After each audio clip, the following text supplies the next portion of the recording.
Hey guys, welcome back to my channel. If you are new here, my name is Des and I make beauty and lifestyle videos on this channel. Today's video I'm pretty excited about because it is something that I have grown very accustomed to and used to because I am currently 32 weeks pregnant. So I have learned a lot of tips and tricks and hacks when it comes to being pregnant. So today's video is going to be my top 10 pregnancy hacks video. A lot of these you guys have probably already heard of before or maybe heard variations of them, but I am personally a first-time mom, first time being pregnant, so I didn't know a lot of these things to start out with.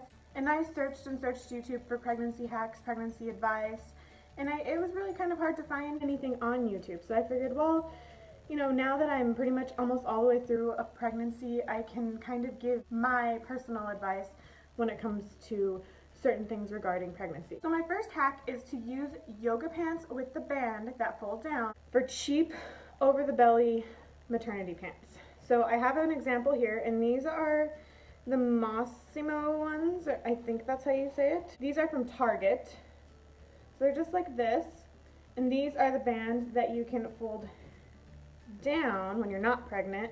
You fold them down like this, but when you're pregnant you just go ahead and roll that up, and these will usually come about mid-belly on me. Now that I'm in my third trimester, I have really been using those a lot because jeans are just slowly becoming not even an option for me now. My favorite place to get those pants are at Target, and I think they're like 20 bucks a pair. So beats going out and buying a pair of maternity yoga pants for 60-70 bucks. My second hack is buying a belly band or making your own belly band. This is what a belly band looks like.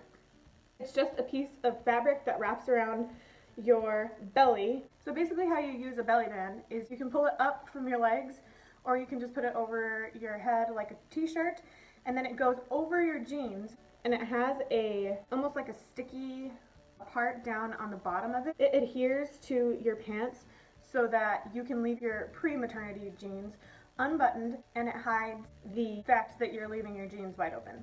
And you don't have to worry about your jeans falling down because that is the support that keeps everything tight and in place. I've also seen on Pinterest and other places that you can make your own belly band, and to do that all you do is take an old tank top. This is just like a $3 tank top from Walmart, and you just cut it. So about the size of the belly band that I showed you a little bit ago, you just cut it, and then you can use that as a belly band as well. So I don't know how well that works. I've never tried it personally, but I figured if you guys wanted to try it out before going and spending money on an actual belly band, or if you have a belly band and you were wanting to get another color but see if that would work as well, then you guys could go ahead and give that a try. I purchased my belly band at Target, and I will try and link that to one down below. My third hack is when it comes to stretch marks. I know stretch marks are a huge deal to a lot of women when they're pregnant. You don't want to get a ton of stretch marks. I feel like every pregnant woman really tries to steer away from that. There's so many different hacks and advice out there, and really when it comes down to it, if your body is going to get stretch marks, it's going to get stretch marks. There are ways to make the stretch marks not as intense and as visible, and the number one way that I have found for myself is to go ahead and apply some tummy butter every night after I shower. My personal favorite one is the Palmer's Cocoa Butter, and it is tummy butter for stretch marks, and this is what it looks like. I have a friend who actually used that exact cocoa butter her entire pregnancy and didn't get any stretch marks. But like I said, if you're going to get stretch marks, you will probably get them, but using a butter or a thicker lotion will definitely help minimizing the appearance of them and the intensity of them. And any products that I do mention, I will link down below. So if you do want to go and buy that, then you can go ahead and just click on the links below. My fourth hack is pregnancy yoga. And I was super duper leery of pregnancy yoga just because I'm not a very active person anyways. I'd never understood the whole yoga scene before I was pregnant. My husband is super into yoga. He's a runner and he works out every single day, runs anywhere from 3 to 10 miles a day. And every day after he is done running, he comes in and he does yoga. And he's done that for the past year now, and he just loves it. He can't imagine getting home from a run now and not doing yoga. I have started experiencing some hip pain and some pelvic pain and a little bit of back pain here and there once I hit my second trimester. And my husband told me, well, why don't you try some yoga? Like, it really, really will help. I'm not kidding. And for the longest time, I was just, no, you know, I don't need to do yoga. I'll be fine. I'll just deal with it. I'm pregnant. That's part of being pregnant. I just have to put up with it. But I ended up going ahead and finding a YouTuber who does pregnant yoga tutorials, and I tried it out, and oh my goodness, it made a world of a difference. Ever since I started doing yoga every day, my pain has pretty much been cut in half. And if I don't do my yoga, then I'm usually seriously struggling and in quite a bit of pain. I will link my favorite prenatal yoga down below, and if you're just quick wanting to search for it, her name is Sarah Beth Yoga, and she has like a whole series of prenatal yoga on her channel. My fifth pregnancy hack is to use a pregnancy pillow, or a U-shaped contoured pillow, whatever you want to call it. I ended up getting one of these in my first trimester when my belly kind of started to get in the way when I was sleeping, and I use it every single night. I haven't went one night in my pregnancy since buying that I have not used it. Especially if you're a stomach sleeper, I will definitely recommend these. They are pretty pricey, but I mean, they're so worth it. And my pillow that I have, I got off of Amazon, and I think it was like 30 or 40 bucks, and I'll link it down below, and I love it. You don't need to go out and spend $70 on the super high-end brands. Buying just whatever cheap one you can find is perfectly fine. As long as it has that U shape, then it should work just like any other pregnancy pillow. My sixth hack is to buy maternity clothes at Walmart or Ross or those cheaper places, because you're only going to wear maternity clothes for a couple of months, and it's not worth it to go out and buy, you know, hundreds of dollars worth of clothes. My absolute favorite maternity jeans that I have purchased, I got at Walmart for about $13. I have a pair of Old Navy maternity jeans. I hate them. I have a pair of Target, the Liz Lang maternity jeans, and I like them, but they're definitely not as comfortable as my Walmart maternity jeans. Also, maternity underwear, Walmart. I'm telling you right now, Walmart is the place to go if you're looking for any of those things. My absolute favorite maternity underwear came from Walmart, and I'm pretty sure I paid like $5.90 for 2 pairs, and I bought 6 sets, and that's just the only underwear that I will wear. Like, I can't wear any other underwear.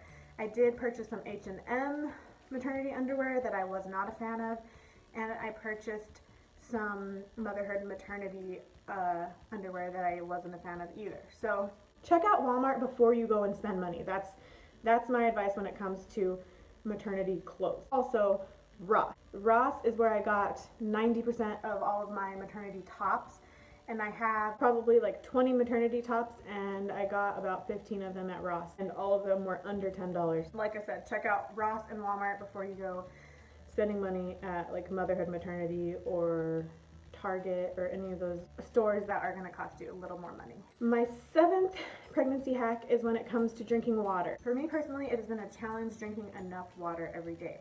I just get busy, or I just don't feel like drinking water, or whatever, you know, a million excuses I could make up. But something that really helped me is I found this app on my phone, and it's called My Water, and I will link it down below. And basically, you just, every time you drink water or coffee or juice, it has a bunch of different options for you to choose from.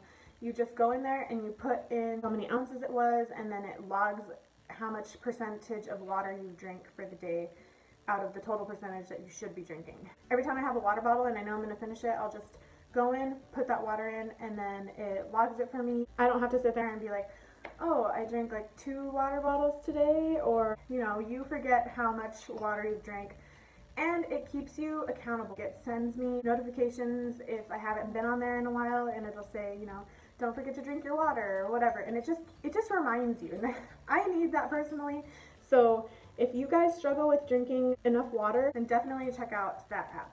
My 8th hack has to do with leg cramps. And if you're later on in pregnancy, then you're definitely probably experiencing leg cramps. If not a lot, then definitely every now and then. And what I have found to be the absolute best help for leg cramps is eating a banana a day. And I sound like a doctor, but I'm serious. I just wake up in the morning, eat a banana, and I pretty much don't have leg cramps. And I think that just has to do with the potassium that is in bananas. So if you hate bananas, then just find another food with potassium in it. I think peanut butter has quite a bit of potassium, and then like certain nuts have a lot of potassium in it. I'm not sure what other foods, but you could just Google, you know, high potassium foods, and that has helped immensely with leg cramps. My 9th pregnancy hack is Gummy Prenatals, and these are the ones that I have. They are the Spring Valley brand. And let me tell you, if I would not have found the Gummy Prenatal vitamins, I probably would not be able to take prenatal vitamins because I could not get those things down. I can take pills like a champ any other time, but ask me to take a prenatal vitamin and I will throw it up almost every single time. The ones I have taste amazing, and I just pop them in, chew them, and I'm good for the day. One thing I do want to let you guys know is that a lot of prenatal gummy vitamins do not have DHA and folic acid in them. So when you're at the store looking at prenatal vitamins, just make sure that your bottle says multivitamin with DHA and folic acid. And like I said, I found mine at Walmart. They were like, I don't know, $9 for 90 gummies, and those have been a lifesaver. My last and final pregnancy hack is to accept help. The further along you get in your pregnancy, the less you're going to be able to do, and I promise you that. I'm 23 years old, and I am fairly healthy for my age. I don't have any major health issues or anything like that, and this pregnancy has been tough. And I've had a pretty easy pregnancy so far. Like, I haven't had any type of morning sickness. I didn't have any like gestational diabetes, no preeclampsia, nothing like that. It's been a super easy pregnancy for me, but it's still hard. I mean, my pregnancy has been easy if you compare it to somebody who's had, you know, some of those issues that I just mentioned. As you get further along in your pregnancy, it's harder to breathe, it's harder to bend over, it's harder to walk from one end of the house to the other. And, you know, I am the type of person who doesn't want anybody's help. I just want to do it all on my own. You know, if I'm at Walmart and I want a big case of water, then I'm going to pick it up and I'm going to get it home. I don't need to ask for help for anything, but what I've learned is that it's okay to ask for help, and it's okay to play the pregnancy card every now and then. Our bodies are doing an amazing thing, the most amazing thing that I think the human body can do, and I think that we deserve a lot of credit and a lot of help for growing human beings inside of us. So yeah, don't feel ashamed or weak or whatever else you may feel by asking for help. It's not that big of a deal at all. And most people totally get it and totally want to help. They just don't know how. So ask for help. Ask somebody to pick up that case of water for you at the store, or ask somebody, hey, can you go get, you know, a few groceries for me because I can't breathe when I go grocery shopping. Or ask somebody to bend over and pick up something heavy that you don't think you should pick up, but you were going to do it anyways because you can do it all. It's not worth hurting yourself or hurting your baby in the process. That is all that I have for this video today, guys. I hope that there are a couple of hacks, if not quite a few, on here that will help you personally. And I wish you all the best of luck in your pregnancies. And if you guys would like to see more videos like this, please subscribe to my channel and let me know in the comment section. And I look forward to seeing you in my next video. Bye.